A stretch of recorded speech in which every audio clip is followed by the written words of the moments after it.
Welcome to the Game and Gadget podcast.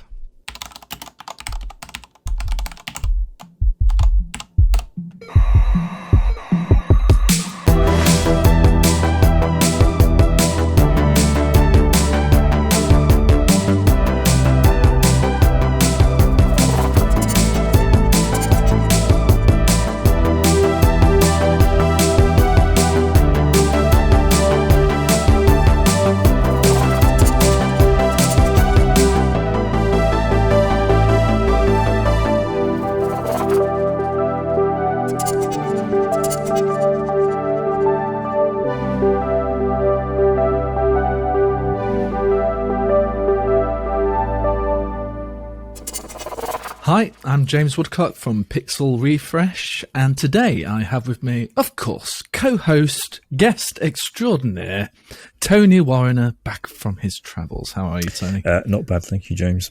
Safe and sound in one piece. Yes, so tell me, you've been on your travels, you've been writing your book. Yeah. Tell me all about that.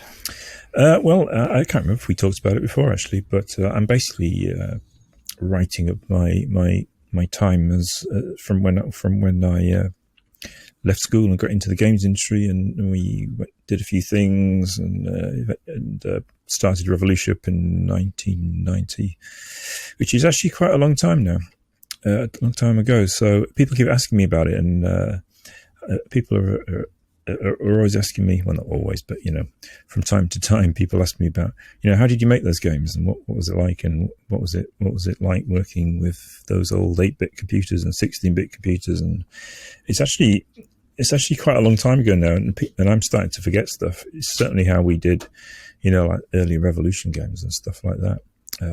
It's so long ago. And then I started talking to other people that were there at the time, not just, obviously Charles and Dave Sykes and the founders and other people that used to work there that I still talk to. And it's quite interesting that what I remember is not necessarily the same as what other people remember. Because it's so long ago, and you know how things stick in your mind, and you remember something from like school, say, and you talk to your friends about it and they can't remember anything about that. It's just one of those things that's stuck in your mind.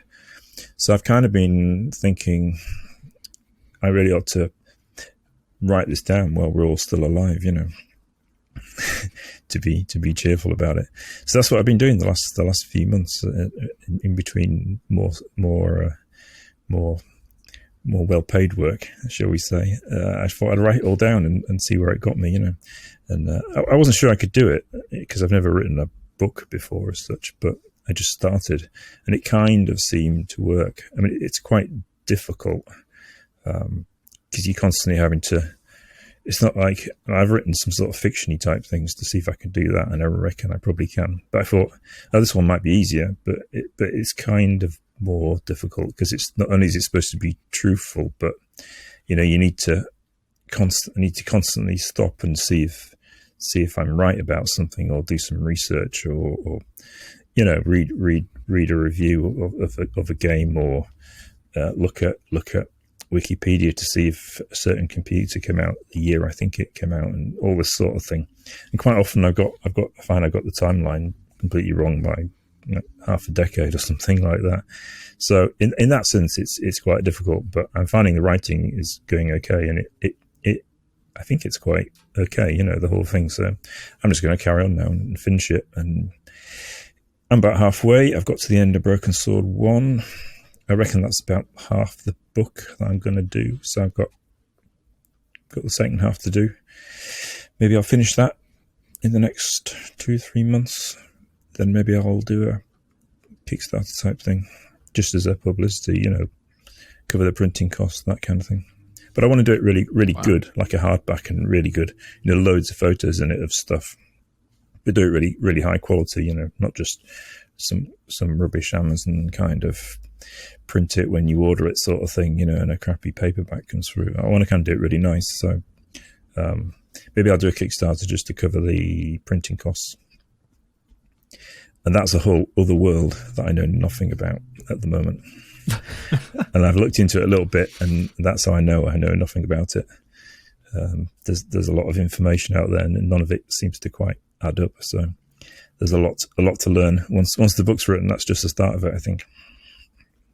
Yeah, I mean, from what I've seen of Kickstarters, there's quite a bit of effort. Usually there's a video accompanying, which isn't always the easiest when it's something like a book, because it's obviously not a lot of moving parts within a book. So yeah, it's like you could show people reading it, couldn't you?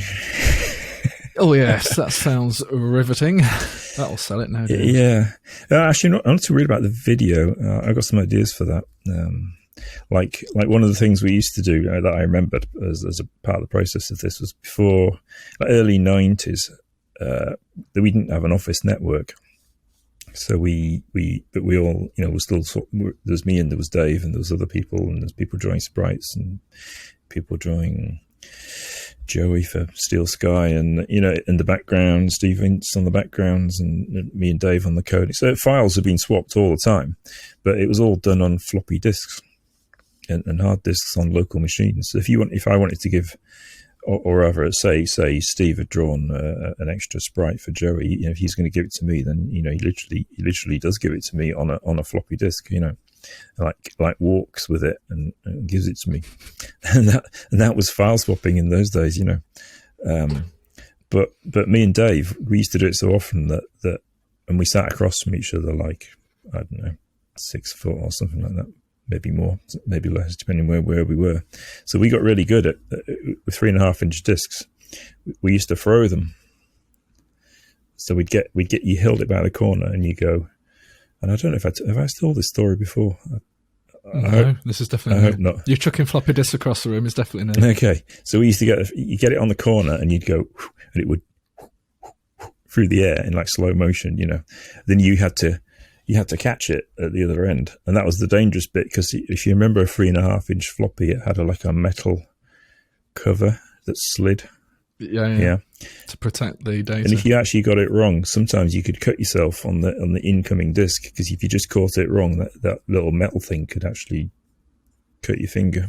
So there's a little bit of danger involved, as well as the mere thrill of receiving a file that you were after. You could actually end up bleeding on the desk.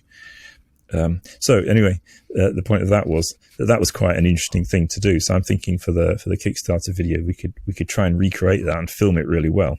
So it's like a ninja fight. It could be like bullet time of these discs going, and then slow motion, and then like this. It could be really great, couldn't it? Oh gosh, a bit of Neo Matrix stuff. Yeah, exactly. How many cameras did they use to take that shot? Well, we don't need to do the kind of going. Yeah, we could throw it and that stop in midair and go around it, yeah, and then carry on to the person catching it. Yeah, that would be great. This sounds like that's a low tech approach. I like this. Well, no, you'd need all the cameras, wouldn't you? Because that's literally how they did it. I think they had like a whole circle of cameras, didn't they? No, you're overcomplicating this, Tony. You just need to catch the disc, and then I'll run around you. Yeah, but if you want to do the disc in midair, how are you going to stop it? Oh. Well, we'll just... Could be on a bit of cotton, couldn't it? Yeah, absolutely. Ask your better half just to stand on a ladder, bit of string, floppy disk. I'll run around like a complete muppet, and I'm sure the final result will just look like it's come straight from the Matrix. I think it might even be easier to get all the cameras in a circle, actually, than do that. But anyway, I got a friend who oddly enough, I used to live next to him in York, and now he lives here in Hull. But he makes films for that's what he does. He makes little movies and stuff. So I might take him to the pub and see if he wants to be director on this. So yeah. Do all your favours involve going to the pub first? Yeah.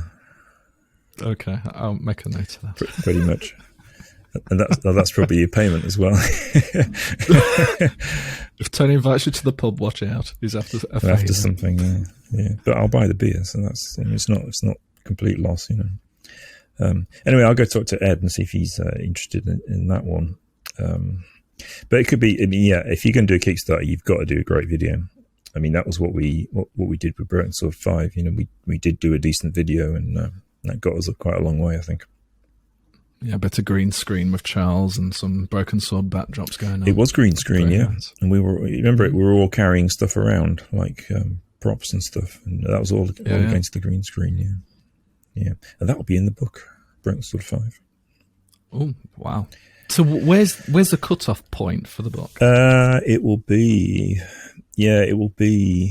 after Broken Sword 5, I suppose. Yeah. And that's a lot of, no offense, it probably sounds more condescending. That's a lot of years experience, let's put it that way, in the development world. So, I mean, what's a chapter look like? Is it like this chapter's this game, or is it not as straightforward as that? Yeah, well, it's broadly this game and that game, and then this game starts. But I mean, they all overlap a little bit. And that's the other thing that I talk about, because we were only ever a one game company, despite attempts to break out.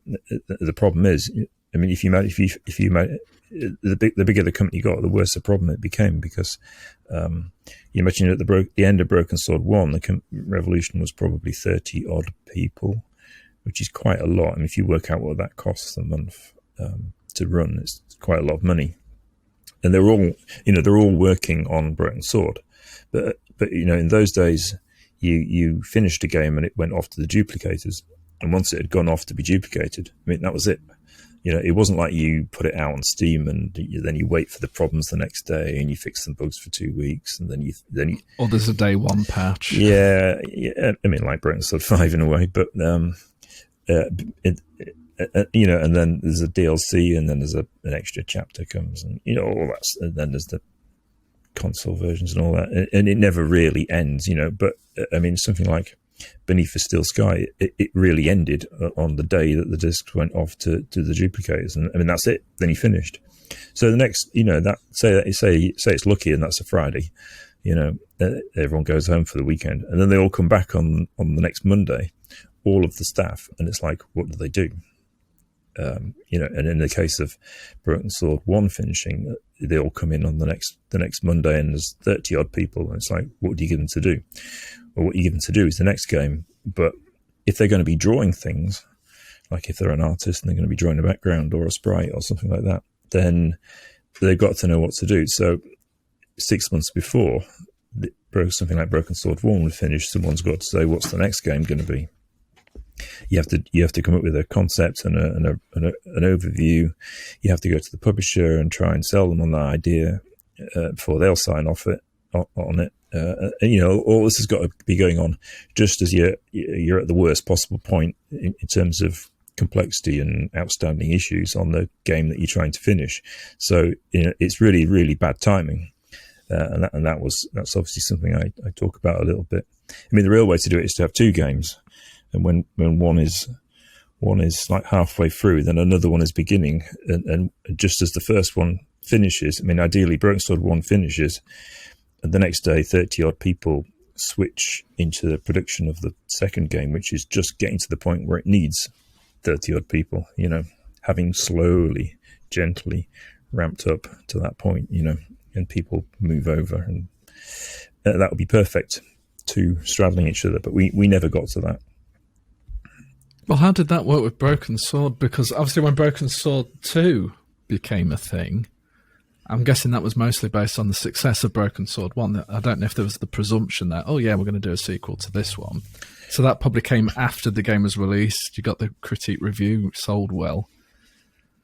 Well, no, I mean, it had to come, we had to sell them, we had to go to Virgin Games and say, what's the next game? Long before Broken Sword 1 was anything other than a really ropey kind of alpha state, and the thing about these adventure games was they really were ropey right until the end. It was literally the last month that they came together.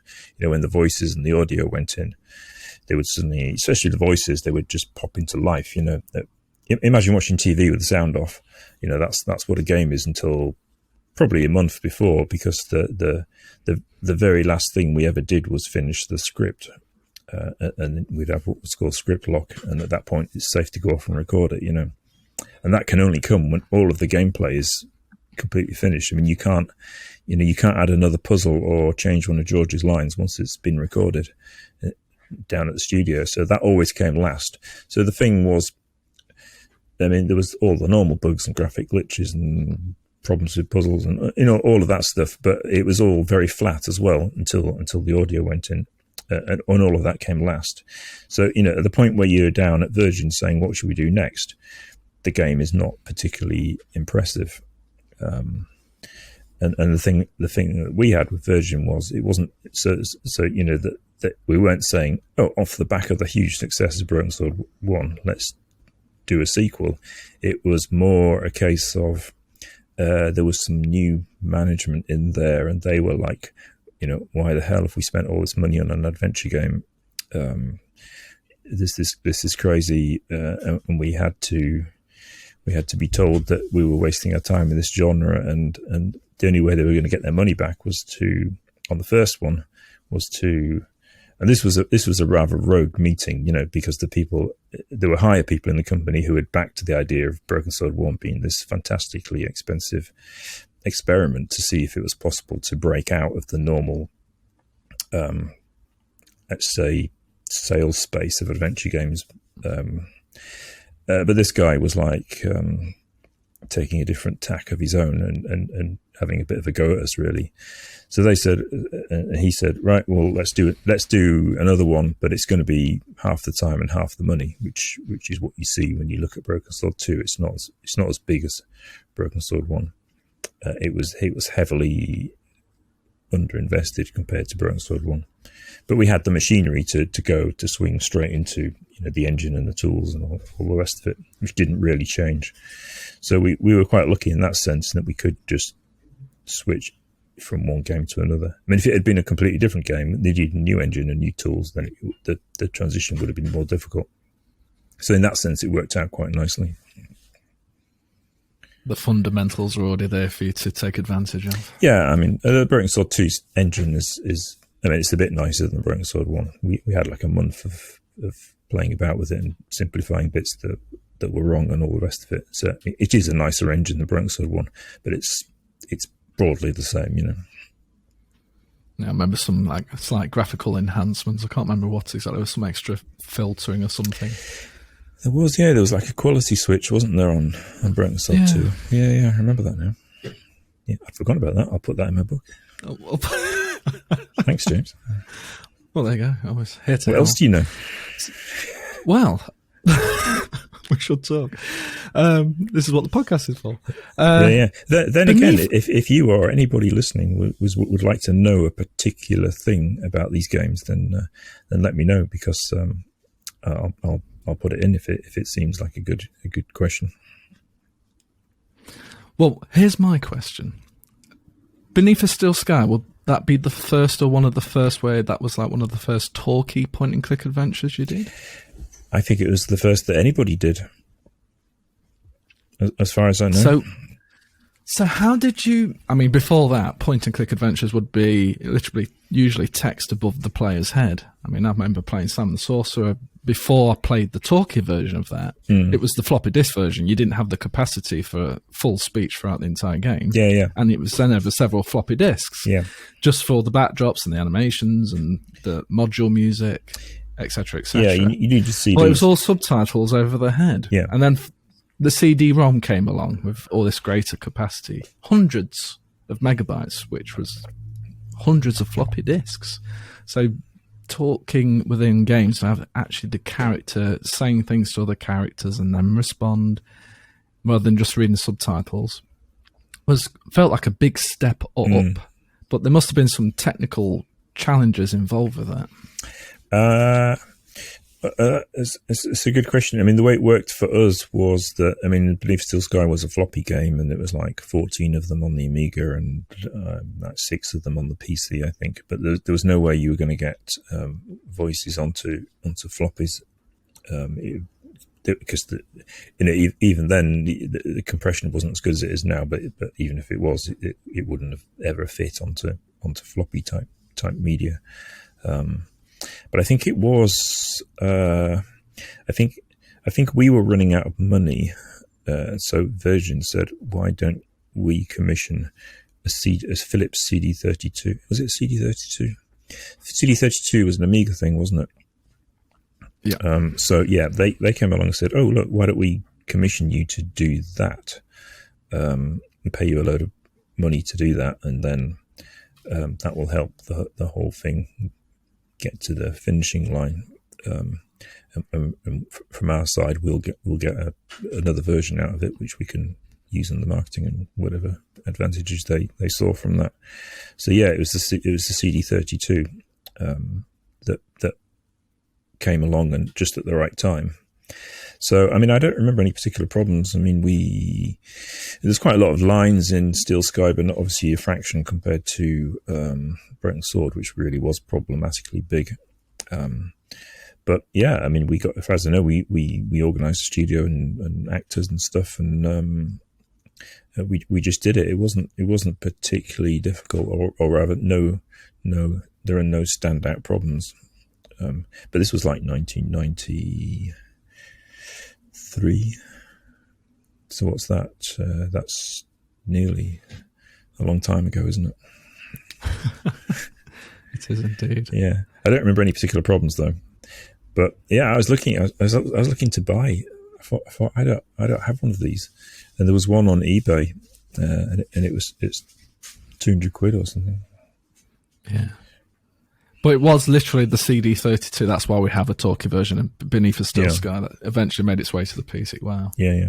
That's what funded it, and that's why the idea came up. But as far as I know, I mean, there must be other games that had voices before us. We can't be the first to do it at all. But I think as far as a big game with lots of dialogue, we probably were certainly one of the first, if not the first. Someone told us we were the first to ever do that. I don't know if it's true or not. Okay. A good thing to mention in the book, if that is indeed true. I will. In fact, I have, as far as I know. Oh, there we go. Then. See, my memory's so bad. We'll await the final version of the book. My memory's so bad. I don't even know what I've written. Like. Oh dear. Like 3 weeks ago. So you see the problem. Well, at least it's chronological, so you can know. Okay, I've written about Beneath Steel Sky. I can start Broken Sword now. I know I've done it. Yeah. Great stuff. But you've been travelling, so you've got your new MacBook Pro. Yeah. 14-inch, beautiful display, super fast, and you got on a plane with it. Yep. How was the experience? Well, it's nice to be able to fly to other countries again, but it's quite. I mean, it's a stressful experience anyway, isn't it? But there's all this, obviously you have to be aware of what the COVID stuff is everywhere these days. So yeah, it's even more of a faff than it used to be, basically. and you no doubt found a nice place to sit and continue writing the book. So you can officially say it wasn't all in Britain. You wrote the book. Yep, a week's worth of it was written in a city called Lviv in western Ukraine, which is a great place. Everyone should visit it. A very nice place. It's kind of like Ukrainian York, I suppose, or more precisely, Ukrainian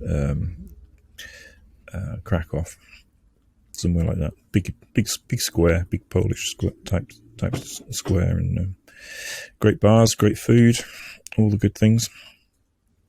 But also COVID passports, which is interesting. So you don't get it. You don't get in anywhere without waving your dual vaccinated proof piece of paper.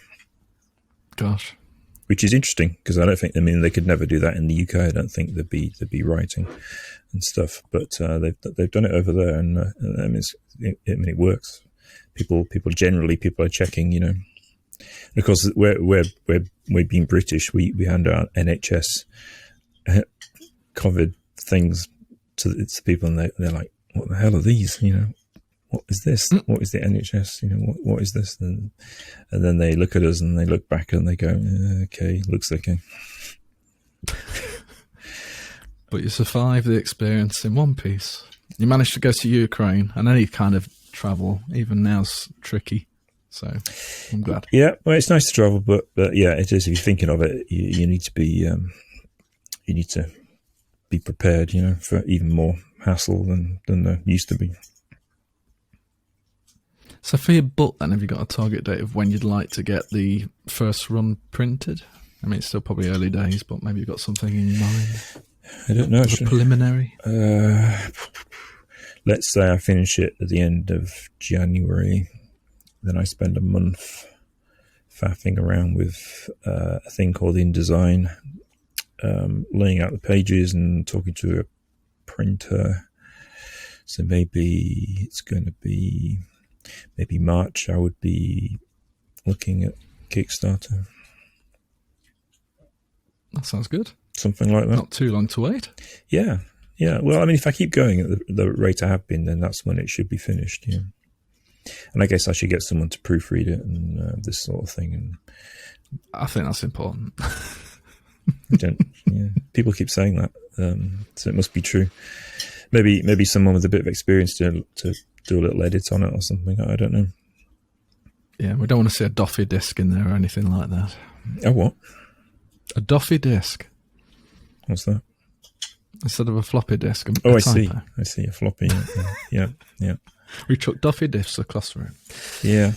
Well, it should be quite good for... I mean, I'm quite a good proofreader myself in terms of spotting mistakes. I mean, I spot mistakes in books that have been out like donkey's years. But yeah, it's a little bit harder when it's your own.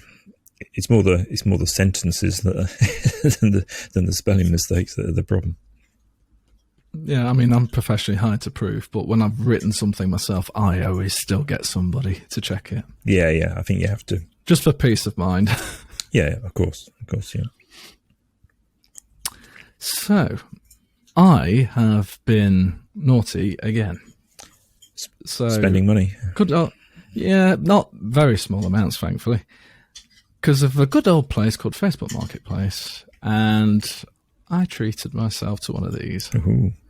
Nice. And for those who listen to the audio version, I am showing a Nintendo DS Lite in black, which is currently running Super Mario. I never know if it's Brothers or Bros, but it's that game anyway. And I don't know, there's something still very cute about it having a dual screen. And it was only £15. Oh, really? That's quite bottom good. Screen. Yeah, exactly. I mean, I used to have one of these quite a few years ago in white, and I loved it. And I sold it because I thought, I'm not going to use this. And then lo and behold, I quite fancied having a little handheld system for them. Yeah. Travelling, and got like 5 minutes to myself. Yeah. Because when I sold my DS Lite, I thought, mobile phone games is now the future of gaming. I've got my phone with me all the time. I'm going to play games on it. Wow, was I wrong. Free play has basically killed games on Android. That's true. Luckily, yeah, I mean, they've got the Google subscription for games, which is a bit like Apple's version of it, where it's not free to play stuff. It's proper paid for games. Proper games, yeah. Yeah, it feels like a game. I'm not being blitzed with ads, or I have to wait before I can play again because I've got to wait for this countdown, or I can pay for the countdown to disappear and then I can do etc. etc. And I found that entirely frustrating. Yeah, it's just evil. I got isn't it? this. Yeah. And then I started researching, and then my lovely wife got me an early Christmas present. Very early, seeing as we're still in November. And then I've now got the Nintendo 3DS XL. That does look good, doesn't it? And I have to say, I've got a Nintendo Switch. And the Nintendo Switch is a lovely console. It's a lovely handheld. But I have to say, I am using this far more. And it's mainly because of the form factor. The Switch, as good as it is, it's more like a hybrid. It's kind of... You dock it with your TV, fine. And then you take it off its dock, and you're holding it with the controllers on the left-hand side and the right-hand side. But it's quite clunky, unless you've got the handheld-only version. It's quite a clunky thing. Genius. I love how you can detach the controllers, and it's got a little breakable kickstand on the back, if you've got one of the earlier versions like me. I have, yeah. But it's clunky as a handheld. You can tell it's been compromised a bit to still have a more console-like functionality when you do dock it. This is perfect. Yeah, it's just nice, isn't it?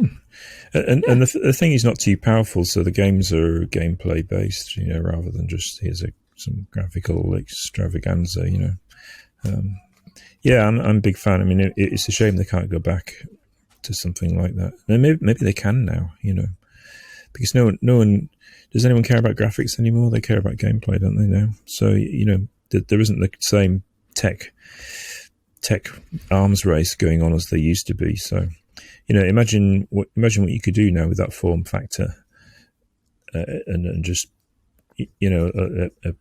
modern CPUs and GPUs. I mean, you could fit a lot into that, couldn't you?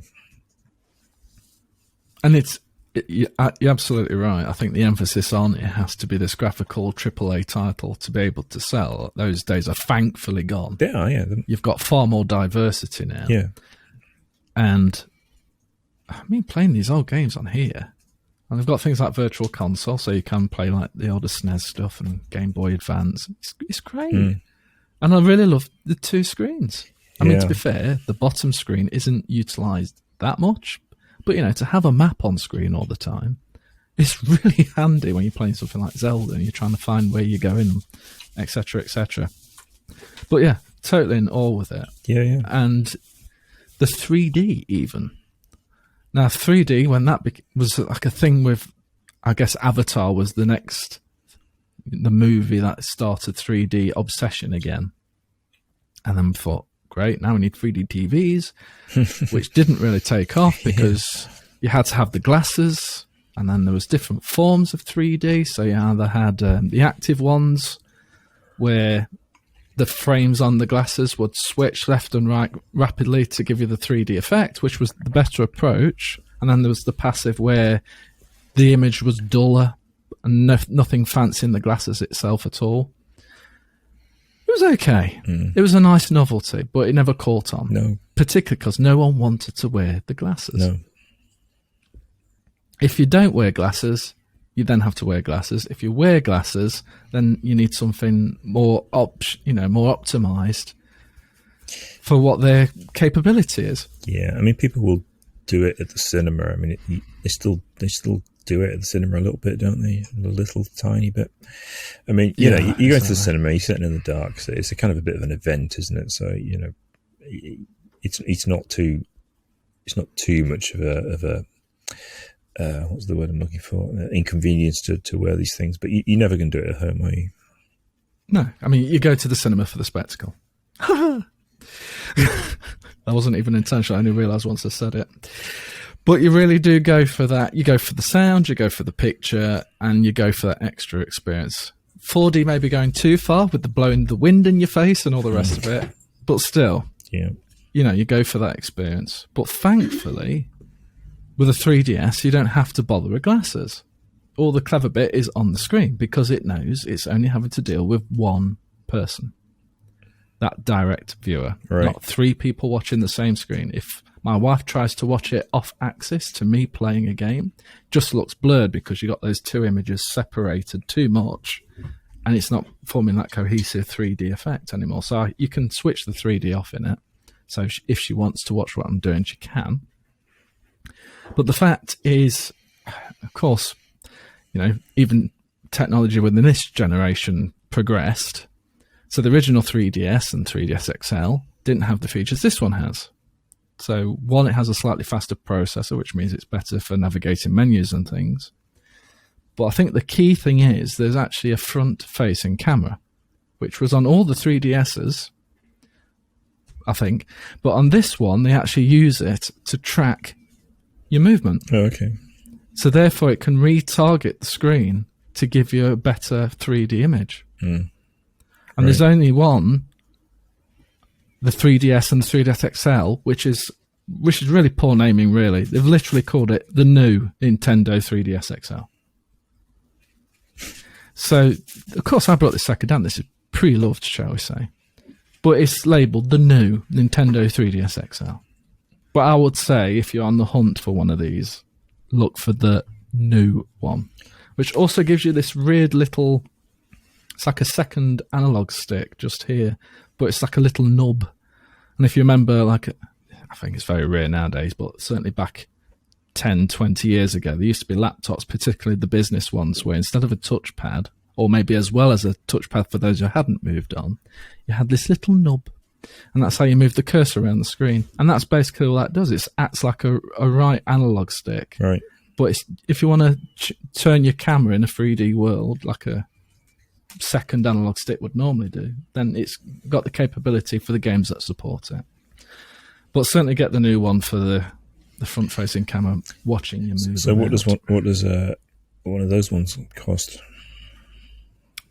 This one, pre-loved with, I think it was 9 games. It's in excellent condition. There's the slightest mark on the 3D screen. And I can only notice it because I've spotted it once, and therefore I'll always spot it every time I use it. It's one of those. But it's so slight, but otherwise it's in perfect condition. And this was, I think it was 130. Yeah. And the games are really cheap. Yeah.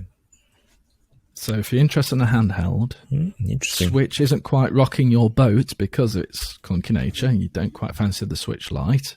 This, with backwards compatibility natively to Nintendo DS games as well. Mm.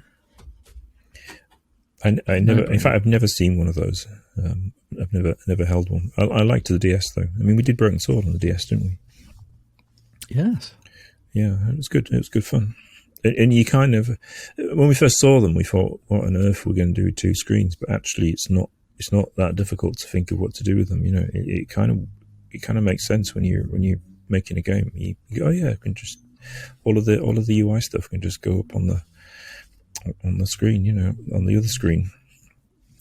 And it frees up. I mean, you can do a really great UI on one screen, and then your second or your first, depending on how you look at it, is just game. You know, so it does work. It works pretty nice. I liked it. I love it. I've been using it a lot, and I'm sure it will continue to do so. And I went to London a week or so ago, and we went on the train, which I haven't done in a long time. Yeah. And it was mainly because now the pandemic is becoming less of a thing. There's more people on the roads. There's more traffic in London. So I went to London months ago. I can't remember exactly when, but literally I could drive right into the centre of London. I have to pay the congestion charge stuff they've got there, obviously, but I could pull up right in the middle of London, park in a car park. Job done. I won't dream of doing that now because it's insanely busy again. Yeah, it's like... So I took the train, and this kept me entertained for a good couple of hours. Yeah. I mean, that was the idea of it, wasn't it? Exactly. And like I say, I've got this... I'm sure it's a vastly more powerful phone at the 3D games and whatnot, but nah. Yeah, not really. The game selection on the phone is just not the same as an actual game device. And I'm sure there are great games on mobile, but free-to-play has rather, unfortunately, dominated the market. Oh, free-to-play, don't get me started. You'll spoil my whole week thinking about free-to-play. It's not one you have to talk about in your book, don't worry. You don't have to play Broken Sword free-to-play. Well, you have to grind for 10 hours and pay £50 to get past the goat or anything like that. It's nothing as complex. We'd have done quite well from that, though, wouldn't we? Well, that's it, because years ago, pre-internet, if you were stuck in a game, what did you do? You either hoped beyond hope that a friend had the game, had the device you had, and got past that point, or you waited for a game magazine. Game mags, yeah. Mm. Or you could buy a guide. Or a guide. And those Prima guides are quite nice, actually, weren't they? But they tended to be a long time after the actual game. So we did one for In Cold Blood, actually. It's a really nice thing. I defy anyone who completed Discworld without a guide. Mm. If you did that, congratulations, sir. You're a better man or woman than any of us. But that really was a cryptic point-and-click adventure. As great as it is, and I still love playing it, but I mean, it's a walkthrough job, definitely, most of the time. They generally were harder in those days, weren't they? Oh yeah. I mean, Steel Sky was very difficult. When we came back to it to do the iPhone version in 2008 or something, I mean, a lot of time had passed since 93 or whatever it was. So we'd all forgotten how to play it, and we were like, "Hang on, this is really hard," and where are we going to find out how to play it? And thankfully there was a few walkthroughs on the internet, and we found the best one and printed it out and relearnt our own damn game because it was too difficult. But yeah, that's brilliant. Yeah, they were hard, but then you there was less going on, wasn't there, in those days? You'd buy your game and you'd go, all right, this is my entertainment for like a month, and that was what you did. You played a game through from start to finish, and you put all your concentration into that one game.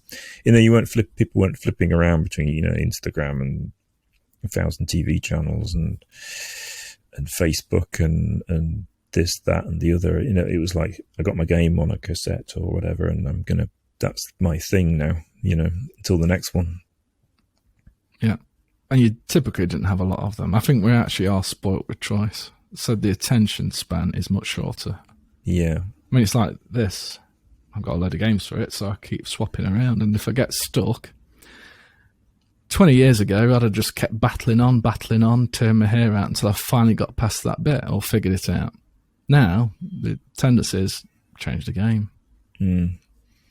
That's a little bit sad, really. That's why I quite like reading novels, to be honest, because it's almost unchanged, the experience. You know, you and I buy them on. I've gone back to buying them on in paper form, and you know, you're away from any screens.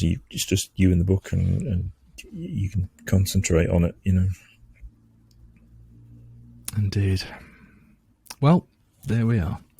Gaming on mobile devices. No, thank you. Although, Broken Sword, Beneath a Still Sky, kept to its roots. Nothing disastrous there, thankfully. Wasn't bad, was it? I'll have to play Broken Sword on the DS again. It didn't have anything like talkie, was it? It was like subtitles, wasn't it? Yeah. I'm trying to remember. The DS was the director's cut, wasn't it? I think so, yeah. Yeah. The greatly misunderstood director's cut. The only thing I really didn't like about the director's cut was actually the Nintendo Wii version. Right. Because there was one puzzle right near the start. Mm. And as good as that Wii controller was, it wasn't that accurate for very precise stuff. So they had the Motion Plus thing, the adapter that you could plug at the bottom of the controller. Yeah. For even more control. But this was before then. But there was one puzzle at Broken Sword right at the start, and it was one of the new puzzles, and I was struggling so much to activate the right bit. That was the only bit. It was like... Yeah, and we didn't actually do those. We outsourced them to a developer in Middlesbrough who did all those extra bits. But I probably did the majority of the other ones, the DS ones. So how did you find working with the DS? I mean, what does that look like as a development environment compared to something else? It's a good question. I don't remember any particular problems with it. I mean, it wasn't bad. It was quite quick to use because it was, it was a big blue box that plugged into the PC, and then off the side of the big blue box was a DS on a wire. You know, it was on a big thick wire, and it was quite awkward to move around because the wire was so thick. And it would pump the game down into the device. And it was actually quite quick. So in that sense, it was quite nice. I mean, the speed of iteration is important to me. The Nintendo ones weren't bad actually. So it wasn't. I mean, the only problem we had with Nintendo was documentation. Really, it wasn't very good. You were kind of left to your own devices, and there was a general feeling of we have to let third parties work on these machines, but we don't like it. There's kind of an air of resentment with everything to do with Nintendo. But if you didn't have a technical problem at any given time, then it was okay to work on. Yeah, I mean, I certainly like the machines. Yeah. And the DS Lite in particular, I mean, there was the first DS, which was quite a chunky thing, and I don't think the screens were overly impressive. I don't think the first ones were actually backlit either. Maybe that was a Game Boy Advance. This is where memory merge starts to happen. They probably were. You're probably thinking GBA. Yeah, probably I'm thinking GBA. Because we did that. But regardless, it was quite a chunky thing, the first DS. It wasn't that nice to look at, but then the DS Lite came out, and yeah, that was the one. I don't have it. That was definitely the one. I've got a GBA now, but I don't have a DS. Why don't I have a DS? What happened to my DS? I don't know. I need to get. Yeah, I need to get one of these machines, and because I've got the games obviously in boxes. Yeah, I might buy a DS. Good man. Well, next time I see each other, well, that's it. Do you want a DS? Or do you want a 3DS with the backwards compatibility?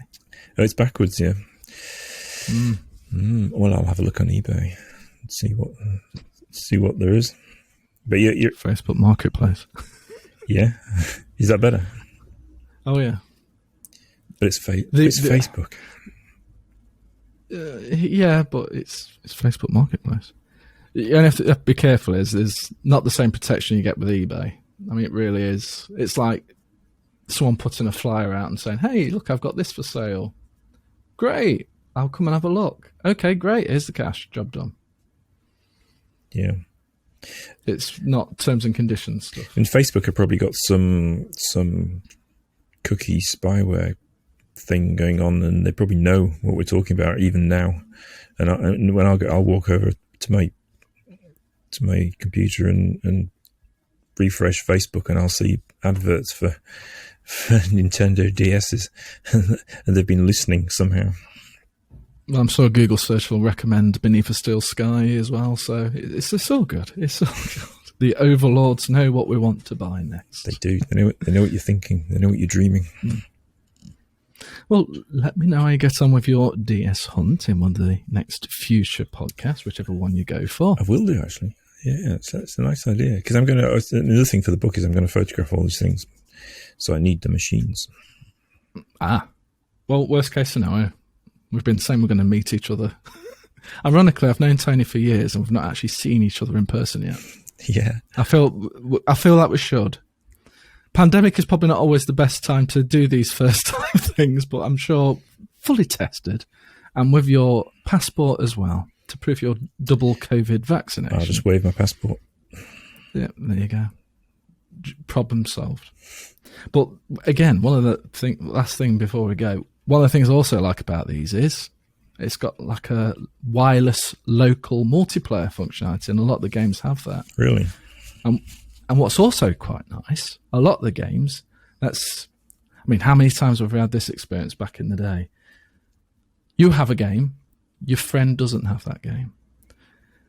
But if you and your friend had a DS or a 3DS XL, you can literally transfer part of the game to that other person. So the multiplayer component can be transferred. It takes a little bit of time depending on the size of the game.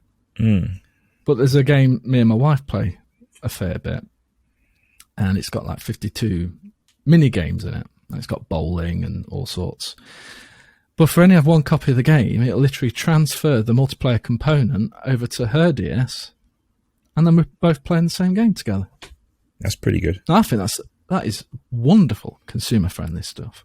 So the whole game, that well, at least a good portion of it, yeah. But if it's the same game, then pretty much all the game must go across. It must almost duplicate itself across if it's got all the graphics. I mean, she's playing the whole game. Yeah, she's playing the same game as you. Well, you're playing it together, so you've got that sort of network link. So it'd be like the two-player. But I'm playing bowling against her and stuff like that. As soon as she turns that DS off, the game's wiped. There's no single-player component. It's literally just to have that network connection to play together. But the fact it even does that, where a lot of the time, even now, you would need to get the same game again to do that. Yeah. But she plays. I mean, she sits with her Game Boy and sees the game on the screen. Yeah. So I'm thinking how I do this. I start the game. Yeah. I say I want to do a multiplayer, and then I say, okay, I want to do a link, but she doesn't have the game. Yep. And then using her DS from the operating system, she can search for a game. Yep.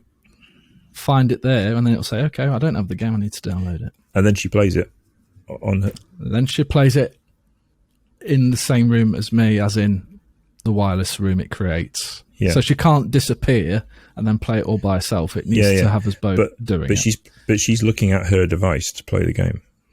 Yeah. Okay. So I mean, it basically is sending the whole game across. It's like lending the whole game across to her thing, and then when it disconnects, it deletes it.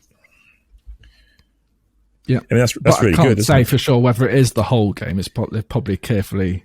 It's like the core functionality, because it probably doesn't need all the assets to do the multiplayer component for the game. It will need them if you see them. Well, it takes longer to transfer. I'm guessing they were efficient about it, but I don't know if that's the case. I mean, if there's transfer a whole game, if you can only transfer half of it, and that gets you everything you need. Yeah, but then if there's half of it missing, why is it on your device? What's different about the game you're playing to the game that she's? Because maybe that's the single player portion of it, where it's only designed for one person to play. Yeah, well, yeah, maybe, yeah. So, for example, I think on I'll bet you it's most Super of it. Mario Brothers game, on single player, you've got all the 8 worlds, but I'm sure that's cut down for the multiplayer component where you're kind of racing each other on certain levels. So it wouldn't need to dump the whole game on that other DS. Well, it might do it in stages, mightn't it? It might say, you're playing the first level, so we're going to give you we'll push the first level across, the engine and the first level. And then if you keep playing on and you move on to the second level, then maybe it'll push the second level across to the second device. No, it's all in one go. I don't think it would work otherwise. In which case, it'll be 99% of it. There you go. Well, talking with a developer here, so I'm not going to argue. I mean, I might be wrong. Someone will say, "What an idiot! It doesn't work like that at all." But I mean, if you're going to play it, if it's all going to be there on the second device, then it must be there. In order to see it. But from a consumer point of view, it works. Yeah. That's great. I mean, it's a very good idea, isn't it? I mean, you could do that they could do that on phones really easily, but presumably they choose not to. But it's like waiting for a cassette tape to load. It will be, yeah. And you've got the charming Nintendo sounds of as it's happening. Well, that's fine, but after the first few minutes, it's all you get, and you just turn the sound off. Lost its charm. It's a really nice idea, though, isn't it?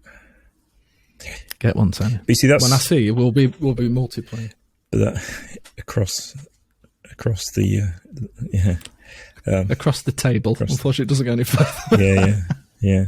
But that's really nice. See, that's the beauty of Nintendo, isn't it? I mean, they would have those kind of quirky, weird ideas, and that's what we like about them, really. Yeah. Sometimes it worked. Yeah. Sometimes it didn't. Yeah, sometimes it didn't work, but more often than not, it did. I mean, people laughed at the Wii, didn't they? And the Wii was a huge success, and we laughed at the dual screen because we couldn't understand it, but it was actually really great. I mean, the Switch, as you say, it's a bit on the big side, but it's still quite nice, isn't it? And it's been a great success because you got Sony and Microsoft, and they're like, look at us, where we rule the world of consoles. It's we are the kings, and Nintendo are this little oddity on the sidelines. But then when you look at the sales of the devices, Nintendo's often outselling both of them put together, isn't it? Which is really great for them, because they're kind of the underdog. They did it with the Switch. I mean, they don't have vast resources, and they don't put the mega new processors into these things, which they then cannot manufacture enough of. But Nintendo will use their brains and come up with something small and neat and innovative and usually win. Well, yeah, exactly. The Nintendo Wii is a slightly faster GameCube, essentially, at its heart. Yeah, well, it would be, wouldn't it? But that's fine. Repackage, repurpose, add a few cool ideas on the side and keep going. Because as we said, it's not all about graphics, is it? No. And there were rumours that, Nintendo are going to release a 4K capable Nintendo Switch that when docked, you will get 4K, whether upscaled or whatever else. Nope. I'd be surprised if they did that.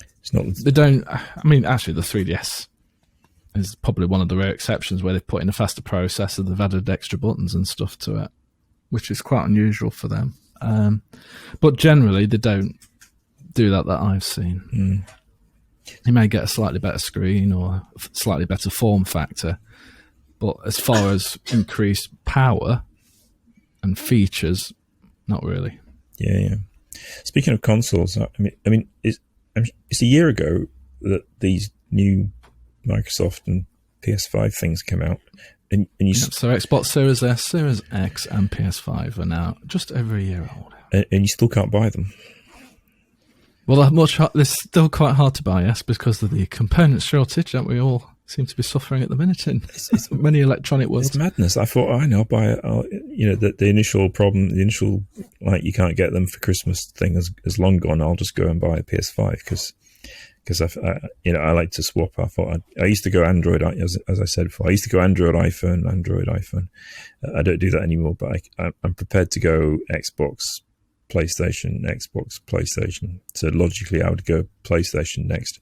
So I thought, boot up Amazon and see how much they cost. And you can't buy. We don't know when we'll have these for sale. And that was like summer, and it's still the same. I mean, it's crazy. Yeah, it doesn't seem to be until maybe mid next year where it may start to become of a sufficient supply to meet the demand. It's insane. Worst timing in the world, because when you think lots of people that have been stuck at home, having something like that in their house would have been quite the boon. Mm. Well, maybe they all played Switch games instead. Maybe they did. But the tactic now is if you want one, you have to look on Twitter feeds and all these other user groups and things to say, it was suddenly got Digital Foundry. That's actually really good for this. There's some in stock at Amazon UK, or there's some in stock at Game. A lot are quite crafty, though, at these retailers. Bundles. Not just the console. Oh, yeah. Buy this with 3 games and an extra controller. I bet, yeah. Yeah. So I was lucky. I got mine at launch. I pre-ordered. And that was within a 5-minute window of it going live. If I hadn't have done that, I doubt I would have bothered, because I couldn't be doing with waiting for the next batch of stock to be available. And that's the PlayStation?